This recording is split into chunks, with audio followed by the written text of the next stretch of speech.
What's up, AK family? My name's Kyra. My name is Aaron, and we are AK Adventures. So last month we had the opportunity to sail on MSC. This is a European cruise line, and it was our first time trying out this cruise line. So we did a 4-day cruise on the MSC Meraviglia out of Miami, Florida. We had one stop in Nassau, and then we had 2 days at their private island, Ocean Key. So today we are going to be giving you all a full review on our experience and just tell you if we'd cruise with MSC again. Before we get into our review, we're going to invite you to join the AK family if you're not already a part. Meaning, you need to subscribe, you need to turn on those post notifications, and we would love it if you contribute to our channel by participating in our comments. Also, you can follow us on our Instagram pages. So, let's get into our review. So we sailed out of Miami, Florida, like I said earlier, and our embarkation process was pretty smooth. So when we arrived to the terminal, there was nobody there. There was nobody there. Literally a ghost town. This was Labor Day weekend. So, well, it was coming off of Labor Day weekend. So I think most people sailed on the 3-day weekend sailing that was before ours. So our sailing was very empty. There were about 700 people on board, and this ship holds 4,500 passengers. So just to give you an idea of how empty the ship was. We got there at our check-in time, and they asked to see our passports. They wanted to see our vaccination cards, and they wanted to see our check-in time right at the door before we could even go into the terminal. And of course they took our bags and everything. Yeah. Once we did step into the terminal, first thing we noticed was that it was kind of dated. Yes, the terminal was outdated and had outdated check-in systems from security on to receiving the cards, because normally on cruise ships nowadays they leave the cards at your door. We went to a check-in counter after we scanned our bags through security. Once we were at the check-in counter, she wanted to see our passports again, our vaccination cards. We did have to bring a negative COVID test, so she wanted to see those results as well. We did our check-in process, and we were clear to go. We just walked and got right on the ship, and you guys, the terminal was a ghost town. There was nobody there. We have never boarded a ship where it was just so few people. And MSC is not necessarily like Carnival. It's not a fun ship, quote unquote. So you're not going to be greeted with like this big thing when you get on board. We stepped on board, and there was a desk right when we got on the ship, and we had to go and get our bands, which were tracing bands. So with COVID, there were vaccinated and unvaccinated people on board, and your wristband was how they trace your interaction with people that tested positive or came in contact with COVID. And there were also vaccinated and unvaccinated areas on the ship, and you had to have your wristband to show that you could go into a vaccinated only area on board. After we got our bands at the desk, that's when we really walked into the ship. And as soon as we walked in, we were bombarded with staff trying to sell us drink packages, specialty dining packages, spa treatments.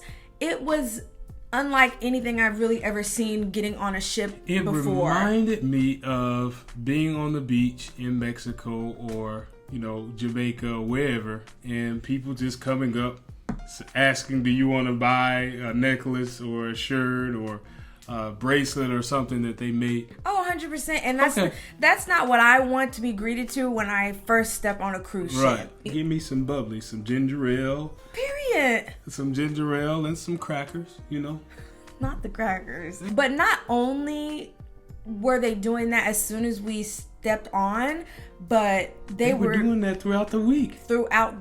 In that respect, it was quite annoying, and they could have done without. Yeah, I didn't really like that at all. Yeah. But after we got through like the sea of people, we really got a chance to look at the ship. And stepping on board, we stepped into the promenade area, and the ship is beautiful. Right. One of the things that Kyra was telling me, because I initially thought the Meraviglia was the newer ship, right?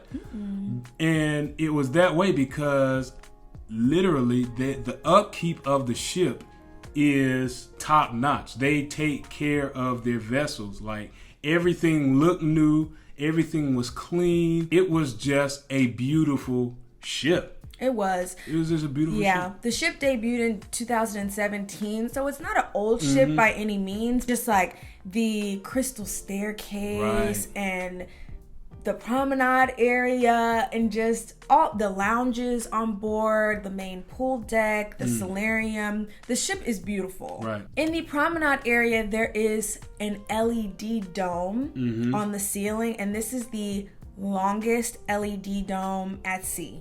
Right. And it's so cool to see. Right. It's crazy. One thing that we were excited to go and see, but then we're kind of like, it was kind of anticlimactic, was the light show, the LED light show. Guys, it was literally like, what, 10 minutes? It was like 4 minutes. 4 minutes. Oh, I'm sorry. It was like 4. It was like super short. And we were like, wait, is this it? It's nice to see how it changes throughout the day when you're walking down the promenade. I really like that aspect on the ship. Another area on the ship that I really did enjoy was the main pool deck area. Right. I thought it was very beautiful with the statues that they had by the pool. I loved the day beds that were lining the pool area.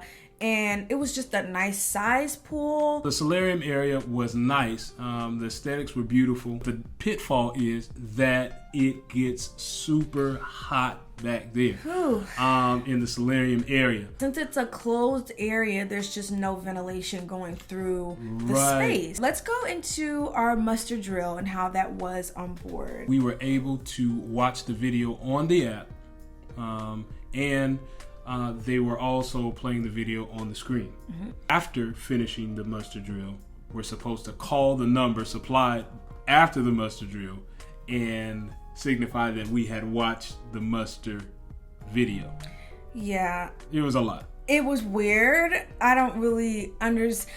On most of the cruises we've been on, you could watch it on your app or on the TV, and then you could just check on the app that all the people in your party watched it. And then go to the muster station. Right, but they had us call on the phone. I think it was because they wanted everyone to be in their room watching the video. So, I mean, I guess it makes sense. It wasn't, anything too crazy. But after we finished the muster drill and we called on the phone, then we just walked to our actual muster station on the ship. And the people over there were like, "You're done, you're here, and you're done with your muster drill." We did a guaranteed balcony room on this cruise, so we didn't know where we were going to be on the ship. Our balcony was a lot bigger than the standard balcony that's on board because of the location, but then the trade-off was that we were blocked on the left side. Right. So you really have to consider what you care about more if you can choose your room. The large balcony was really nice to have. Yeah, it was. We could really lay out there. We can put our feet up, and like we had room to speak. I did kind of peek over and look at the other balconies next to us, and they were small. The standard balcony, it's a small balcony. So we got really lucky with the size balcony that we did have. Our actual stateroom, it was nice and clean.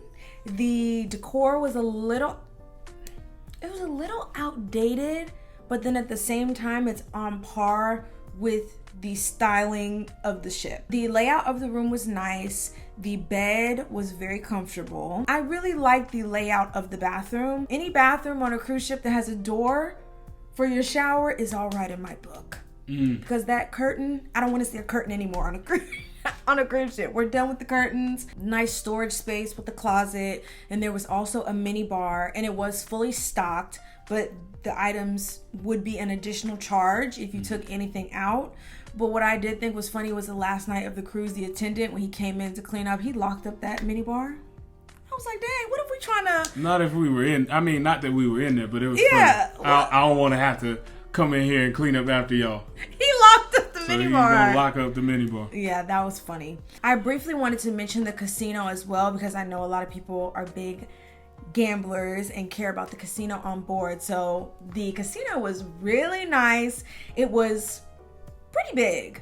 We were walking through, it didn't have that cigarette smell, and it looked like a nice casino. I don't really know what qualifies as a nice or a bad casino. All right, the food.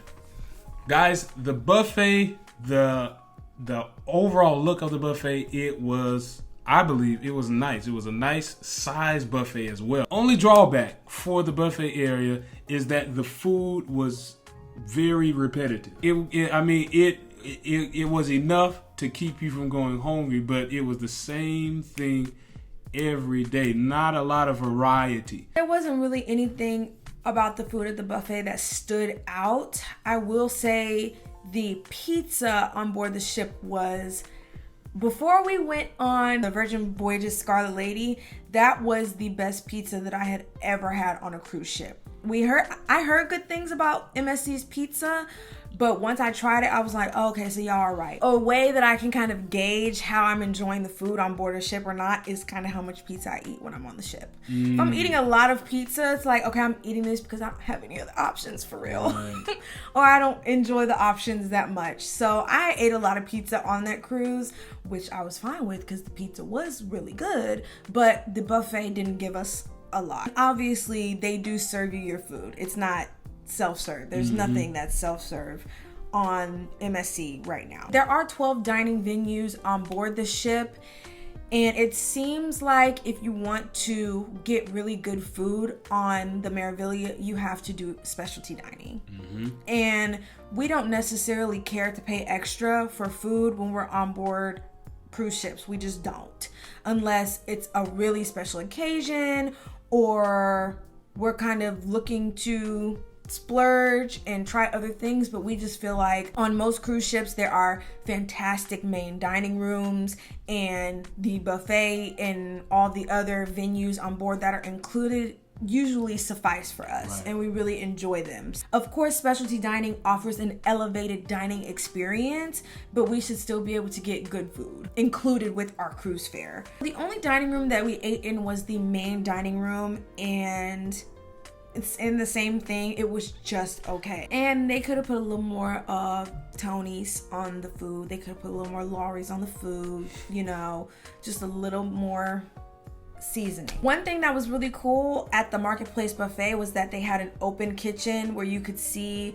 they make fresh mozzarella on board and you could see into that area. So let's talk about the entertainment on board the ship. Let's start off with the Broadway theater shows. So the theater, y'all. It was, guys, the first show.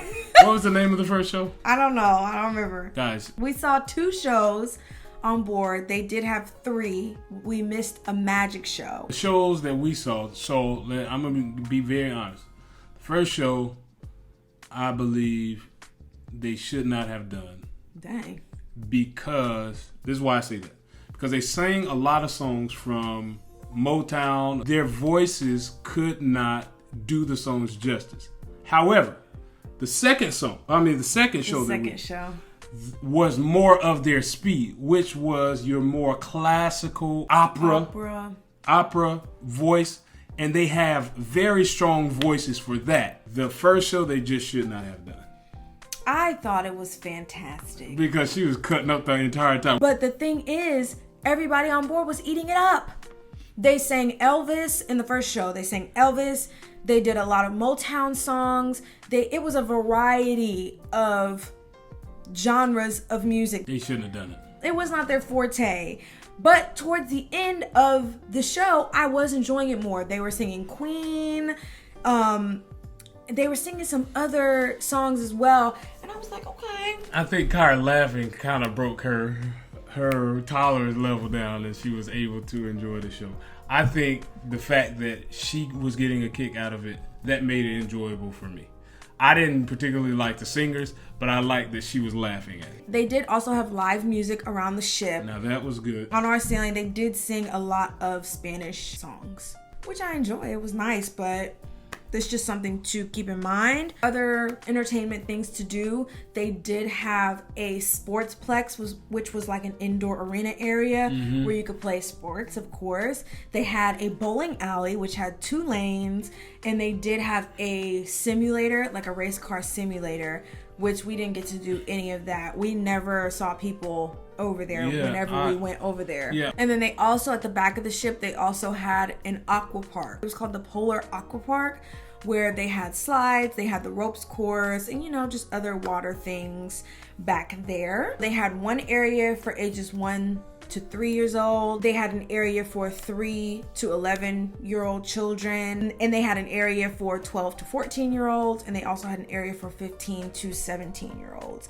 And these spaces, we kind of did like a walk through of the areas, and they were nice. One of the kids' areas, it was like in partnership with Lego, so there were Legos where you could sit and take pictures with. I think there was a Lego building area. Yeah. So it was nice. There were so few kids on very little kids. Yeah. Barely any children. Let's talk about Ocean Key, the private island for MSC. Yes. The island in itself is beautiful. It's newer, right? It's newer, so it debuted in December of 2019. Yeah. So there haven't been a lot of ships that have been able to stop there because of the pandemic. They have several beaches on this island. The main beach is the only beach that offers free umbrellas. The beach that is right by the lighthouse on the island is the only beach area that it has bean bags that you can lay on, which is really cool. It has umbrellas and chairs and all that stuff, but that is the only spot, the only beach on the island that has umbrellas, like Aaron said. So a lot of people, majority of the people spent most of their time over there. When we got off of the ship, we started off at that first beach where there were umbrellas and everything, and y'all, this is the Bahamas. It's hot. Burning. It's very hot. So when we went from that first beach to the next, and we saw that there were which I knew that there were no umbrellas already. I just think it's not right for them to charge for umbrellas at any area. And you can go online. And it says online, want some more shade or want some shade at this particular area, consider booking a cabana for your family. It's like, no, we shouldn't have to book a cabana to have shade. Umbrellas.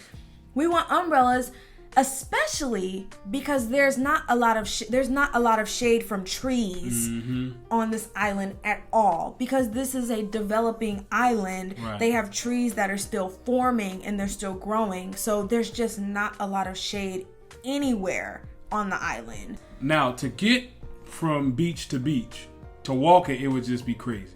One of the things that they have, which is a great thing, is a tram system. The trams, I think, could come a little more regularly. The time in between is just like, why is it taking so long?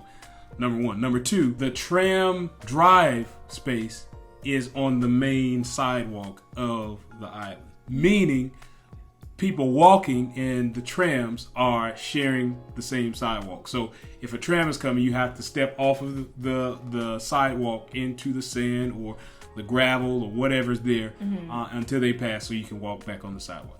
That needs to be tweaked. Another thing to consider is that the island is still under construction, so it's not supposed to be completely finished until November, I believe. They are building a conservation center on the island where they're going to have like a coral nursery, and there's a big focus since this is a marine reserve. They do have a big focus on maintaining the natural space of the island, just preserving what they can with the island, which is fantastic. That's really great. And they're kind of thinking about the future, just preserving and maintaining what we have here on this earth.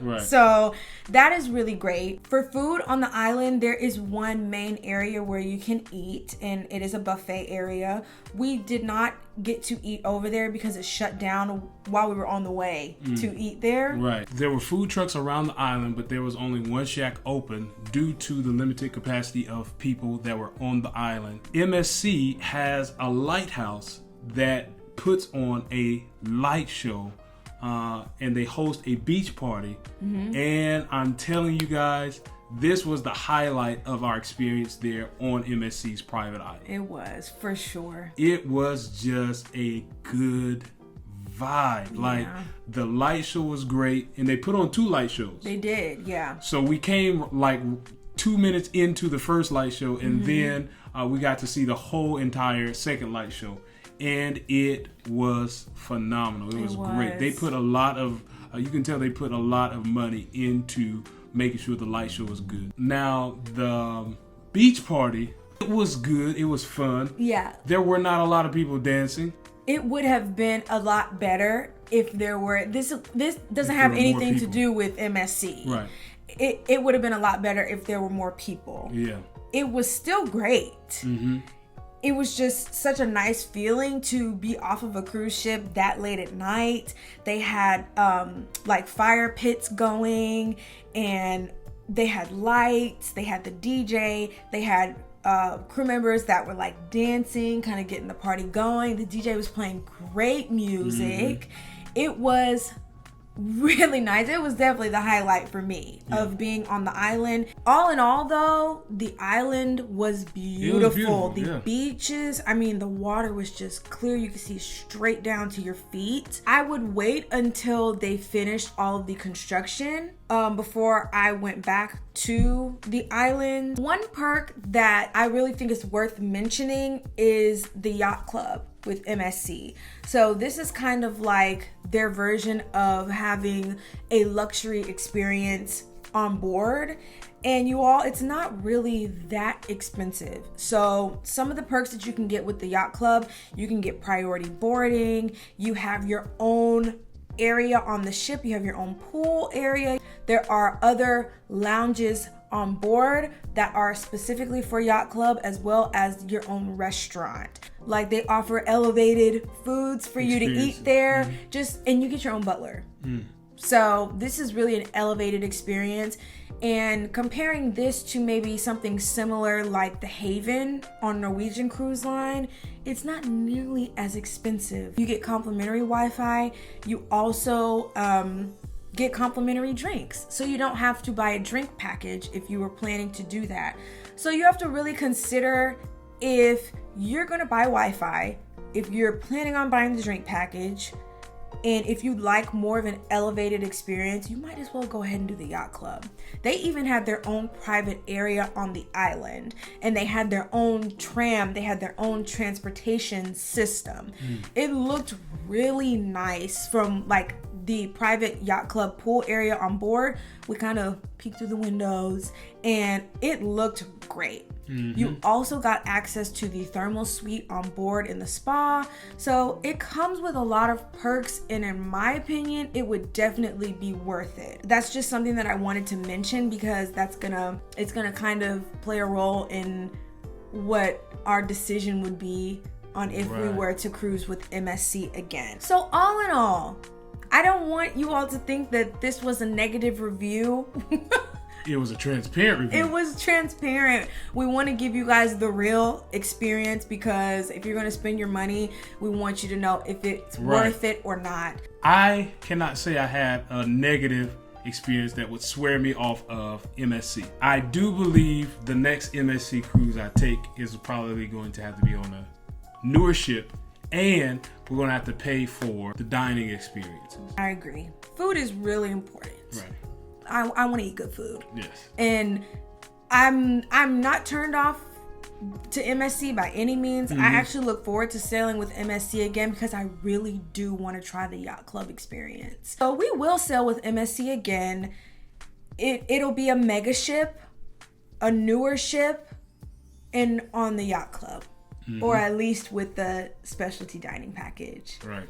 So that is our experience on the our take on the Meraviglia, MSC Meraviglia. If you are interested in booking a Meraviglia cruise or an MSC cruise, let me introduce you to. Oh my gosh. Let me introduce you to my wife. Hold on. Come on. My wife, who is a travel agent, and she can get you on board the MSC or Carnival or Royal Caribbean or Norwegian whatever your taste is, she can help you out in booking your trip. We thank you so much for watching. If you watched the whole thing, we really do appreciate you. If you made it to the end and you haven't subscribed already, please subscribe. Subscribe and join the AK family. Thank you so much for watching this video, and we will see you in the next one. All right. Bye. Bye.